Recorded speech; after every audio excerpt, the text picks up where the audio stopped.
राष्ट्रीय अध्यक्ष भारतीय किसान यूनियन कानून व राष्ट्रीय अध्यक्ष किसान क्रांति दल जो निर्वाचन आयोग से रजिस्टर्ड है।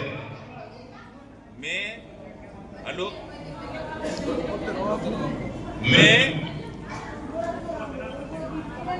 सब पूरे देश में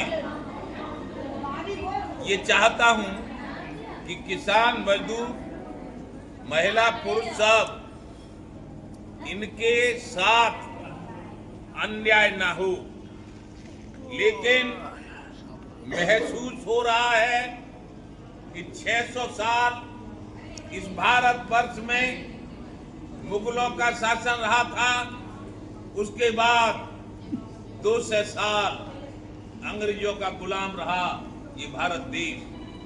जब हमें आजादी मिली, राजतंत्र खत्म हुआ, लोकतंत्र शुरू हुआ, तो आजाद भारत में केवल 2 समुदाय आजाद हैं।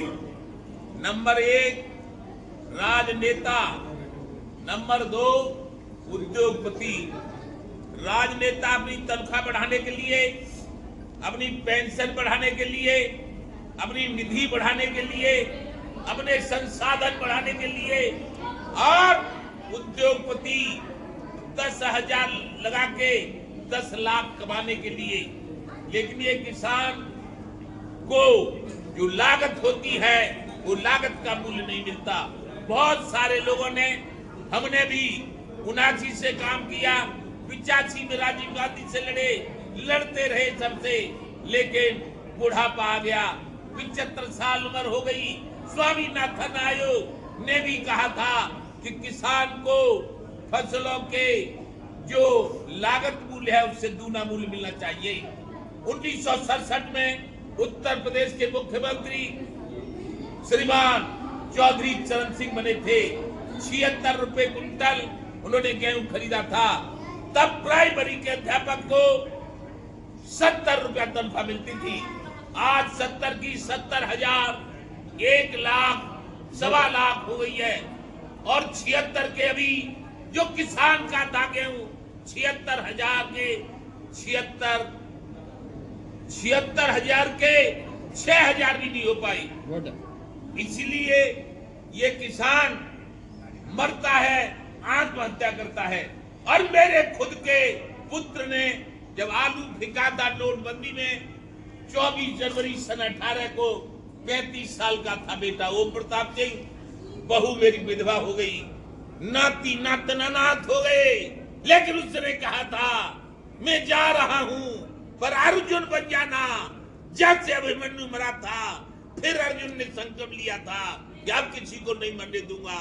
ऐसे ही मेरा संकल्प है। मेरा संकल्प है एक केंद्र सरकार के माननीय प्रधानमंत्री जी किसान आयोग का गठन कर दो। 80% किसान, हिंदू, मुस्लिम, सिख, ईसाई, जैन, बौद्ध, सभी जातियां। भारत का संविधान धर्मनिरपेक्ष है। जातिवाद, हिंदूवाद, मुसलमानवाद कहने से कोई फायदा नहीं होने वाला है। किसान 80% रहता है, इसलिए किसान आयोग का गठन करके किसान आयोग को फसलों के दाम तय करने का अधिकार दे दो। किसान आयोग में केवल किसान रहेंगे, अध्यक्ष किसान और सदस्य किसान, एक भी राजनेता नहीं रहेगा। ये हमारा संकल्प है।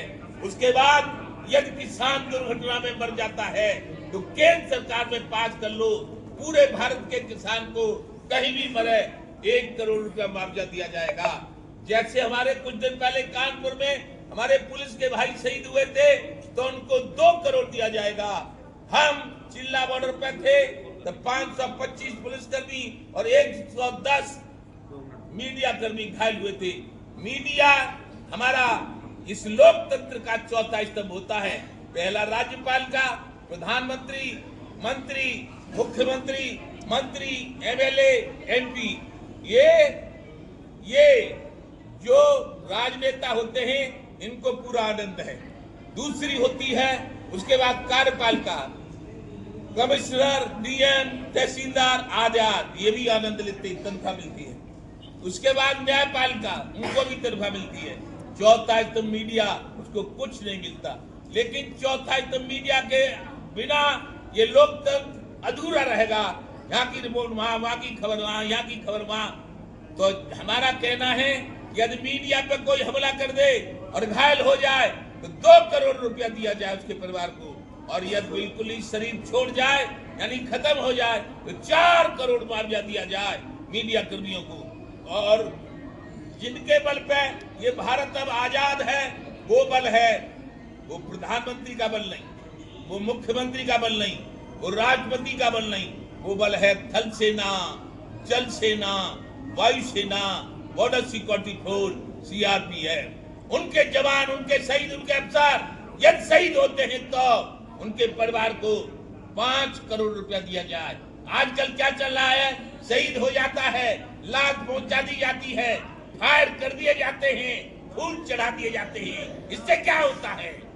शहीद की पत्नी, शहीद के बच्चे, शहीद के माँ बाप कहें कि लोकतंत्र की सरकार ने हमको, हमारा बेटा ले लिया, देश की खातिर चला गया, इतना दे दिया है कि हम आराम से रह लेंगे, आराम से पढ़ लेंगे, आराम से अपना जीवन यापन कर लेंगे। उसके बाद जो ये चल रहा है कि जहाजों को प्राइवेट में करेंगे, रेल को प्राइवेट में करेंगे और बिजली को प्राइवेट में करेंगे, फिर काहे के लिए सरकार बना रही हो? क्यों चुनाव लड़ रही हो? खत्म कर दो लोकतंत्र को। प्राइवेट में तो अंग्रेजों की हुकूमत थी, प्राइवेट में तो राजा महाराजा थे, अपनी मनमानी करते थे। अब तुम मुकेश अंबानी और अनिल अंबानी को मतलब मनमानी करने के लिए प्राइवेट में दे रहे हो। प्राइवेट में देना इस लोकतंत्र के लिए खतरा हो जाएगा। इसका आपको रिजल्ट 50 साल में मिलेगा, ये देश गुलाम हो जाएगा। इसलिए सरकार बनाओ, अच्छी बनाओ, नौकर बनाओ, अच्छे ईमानदार नौकर बनाओ, काम करवाओ, चाहे बिजली में, चाहे रेल में, चाहे जहाज में, चाहे किसी भी विभाग में, प्राइवेट में किसी को बंद दो। लेकिन जो खाद्यान्न के लिए ट्यूबवेल चलता है, उसकी बिजली, क्योंकि हम छोटे थे तब कांग्रेस की सरकार कहती थी किसानों अधिक अन्न उपजाओ, देश को खाद्यान्न के ऊपर आत्मनिर्भर बनाओ। तो देश को खाद्यान्न के ऊपर आत्मनिर्भर बना दिया हमारे किसानों ने, हमारे बाप दादों ने। लेकिन नेताओं ने इस देश के पैसे को स्विट्जरलैंड की बैंक में भर दिया। ये नहीं होने देंगे। अब हमने राजनीति भी, क्यों कि जब हमको दिल्ली में नहीं जाने दोगे किसानों को, किसानों की बात नहीं सुनोगे, तो 80% किसान जो भी जाति हैं, हिंदू, मुस्लिम, सिख, ईसाई, जैन, बौद्ध, सारे लोग एक होकर चुनाव लड़ेंगे, जीत जाएंगे। काहे से लड़ोगे? किसान क्रांति दल निर्वाचन आयोग से रजिस्टर्ड पार्टी है हमारी, उसके हम राष्ट्रीय अध्यक्ष हैं। पहले तो हम कह रहे मान जाओ, हमारी मांग पूरी कर दो, हमें कोई जरूरत नहीं चुनाव की। और नहीं मानोगे तो चुनाव लड़ेंगे और बेईमान राजनेताओं के राजनीति से आउट कर देंगे। जय जय श्री राम।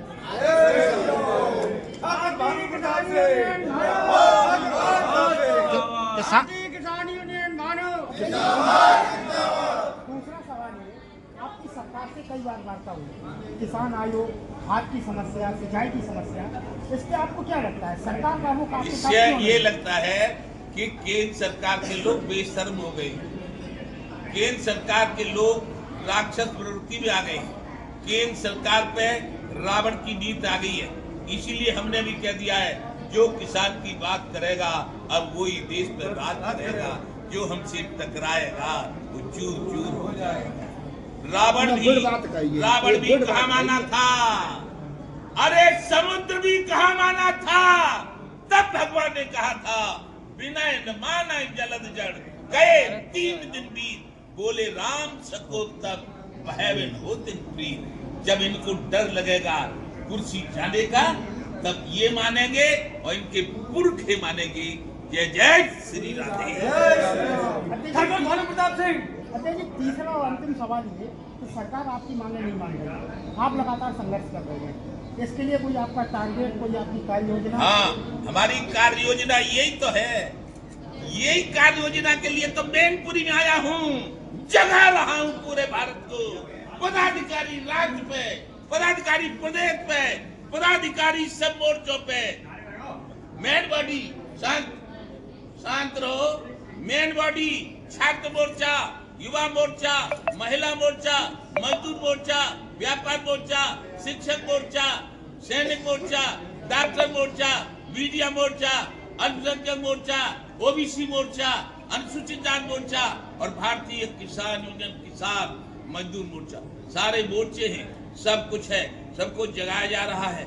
क्यों जगाया जा रहा है कि जो सत्ताधारी हैं उन्होंने उद्योगपतियों से ले लेके अपने पैर बहुत मजबूत कर लिए, खरीद लेते ही मेरे खरीदे गए।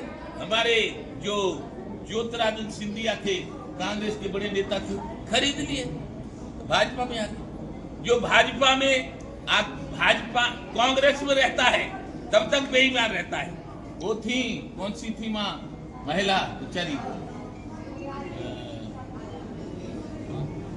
वो फिर भाजपा में आ गई थी, उत्तराखंड में थी, हाँ रीता बहुगुणा जोशी, जोशी साहब, रीता बहुगुणा जोशी नाम था, कांग्रेस में थी तब तक भाजपा वाले उनको दुनिया के आरोप लगाते थे और भाजपा में आगे सीता था। जय जय श्री राधे, जय जय श्री राधे, जय जय, धन्यवाद।